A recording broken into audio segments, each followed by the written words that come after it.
She's probably spending his money on handbags right now while he's breaking his back at the office. My mother-in-law Diane wrote, attaching a photo of me at a coffee shop with my laptop. A photo she'd apparently taken from across the street like some sort of stalker. Her Facebook post had over 500 comments within 2 hours, friends and relatives piling on about women these days and how her poor son deserved better. Completely unaware that the woman they were trashing had just closed a $15 million Series B funding round. The best part wasn't even my company's valuation.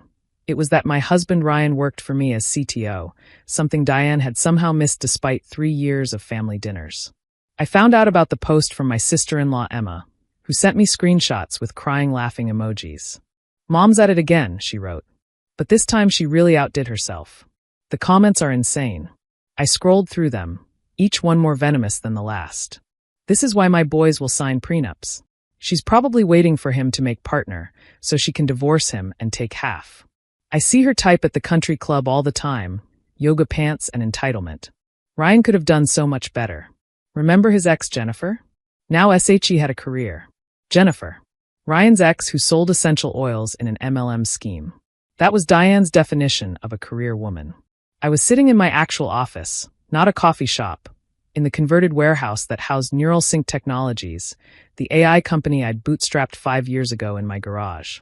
Through the glass wall, I could see my team of 47 engineers, including my husband, preparing for our afternoon all-hands meeting. Ryan knocked and entered, looking harried. "Babe, did you see your mother's Facebook manifesto?" "Emma sent it." His face crumbled. "I'm so sorry. I'll call her, make her take it down." "Don't." I spun my laptop around to show him. "Look at the engagement. It's actually fascinating from a viral content perspective. Your mother accidentally created the perfect rage bait post. You're not upset?" "Oh, I'm furious. But I'm also strategic." I pulled up another tab. Remember the Forbes article from last week? The one about the fastest growing women-led startups? Where they called me the quiet revolutionary of enterprise AI and mentioned our $50 million valuation. That one. Ryan's eyes widened. "You're not going to post it?" "Oh no. That would be defensive. I have something better in mind." I stood, smoothing my dress. "But first, we have an all-hands meeting to run. Ready to present the new architecture." He stared at me. "How are you so calm?" "Because your mother just gave me the best marketing opportunity we've ever had. She doesn't know it yet, but she's about to make Neural Sync famous." The all-hands meeting went smoothly. We announced the Series B funding, the 3 major enterprise clients we'd just signed, and the expansion plans that would double our headcount by year-end. I watched Ryan present the technical roadmap with pride.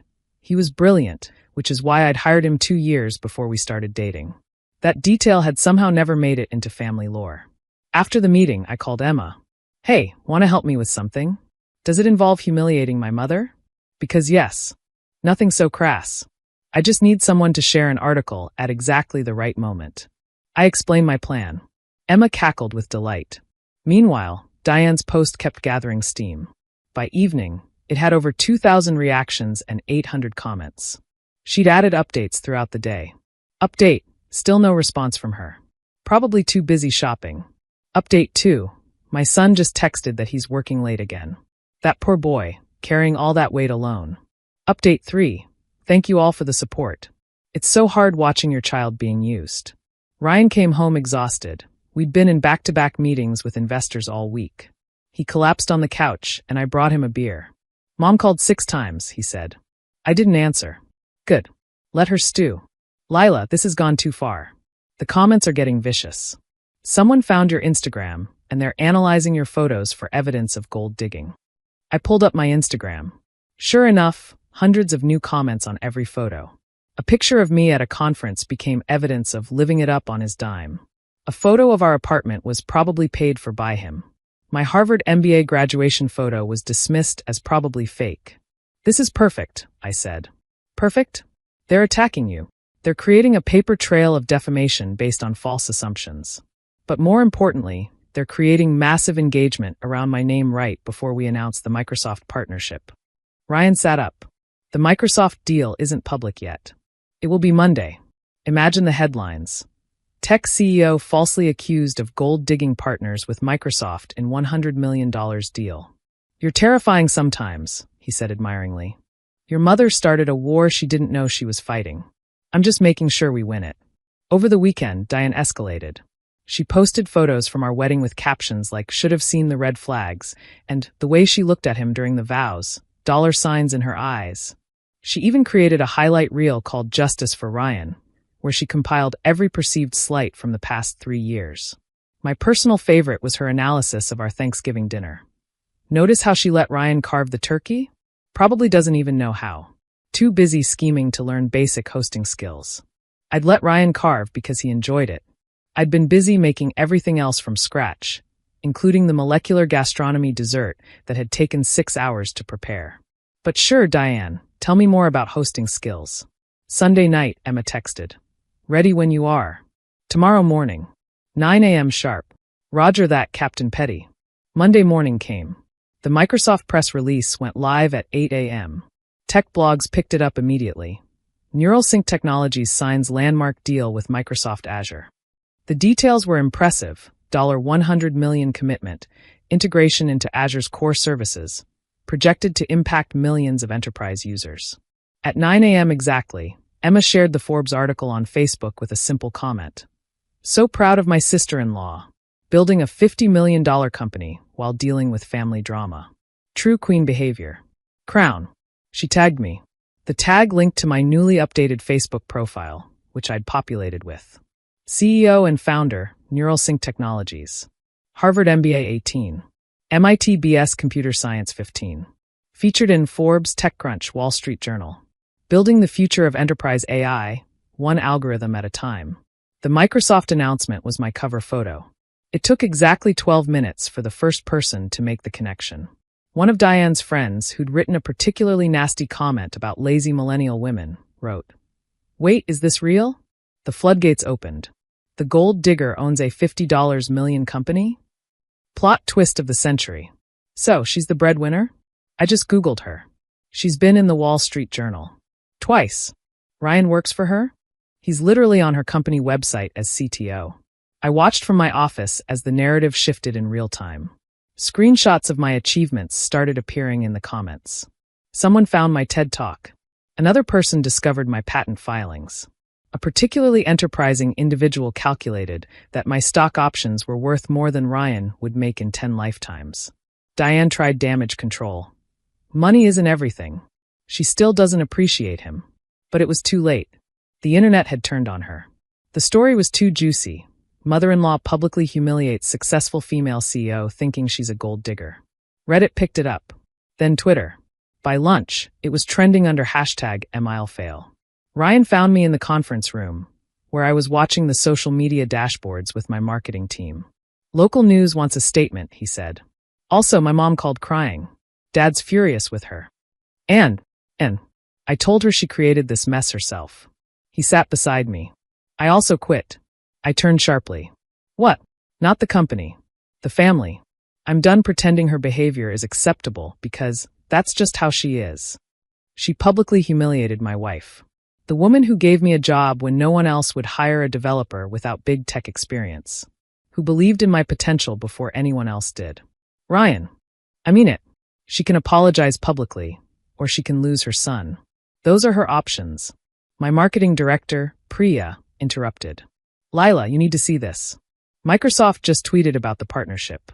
They called you one of the most innovative minds in AI. Nadella retweeted it. The notifications were exploding. My LinkedIn had 10,000 new followers. Journalists were reaching out. VCs who'd ignored me for years were suddenly very interested in catching up. And through it all, Diane's Facebook post kept getting shared, but now with commentary like "this aged poorly," and "imagine thinking the CEO was a gold digger." By evening, Diane had deleted the post.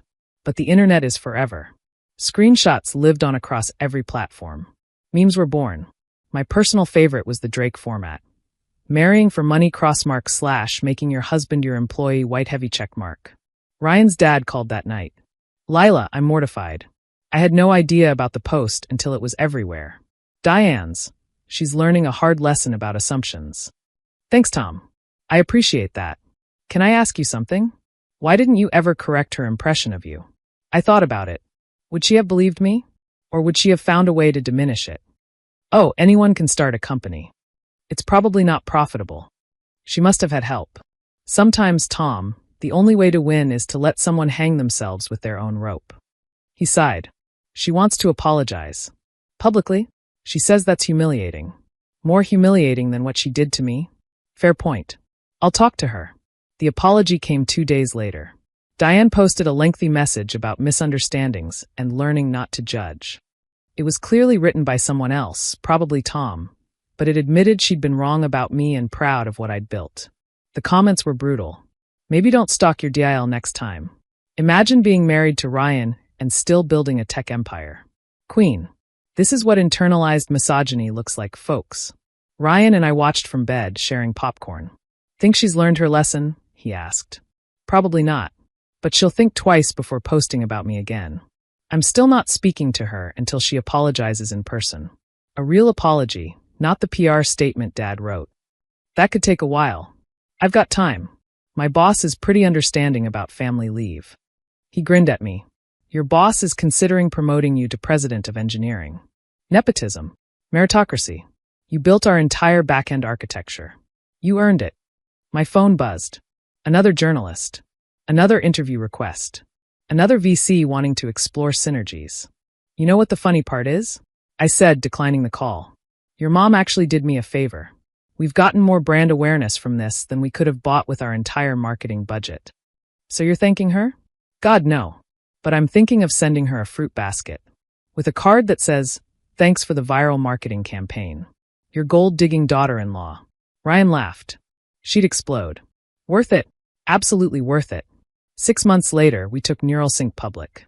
The IPO valued the company at $500 million. I made sure Diane got a printed copy of the Wall Street Journal announcement, with the headline circled. NeuralSync CEO Lila Martinez becomes one of tech's youngest female billionaires. I heard she framed it. Right next to a photo of Ryan and me at the NYSE, ringing the opening bell together. Sometimes the best revenge isn't revenge at all. It's success so undeniable that your haters have no choice but to choke on their own words. And sometimes, just sometimes, you get to watch it happen in real time on Facebook.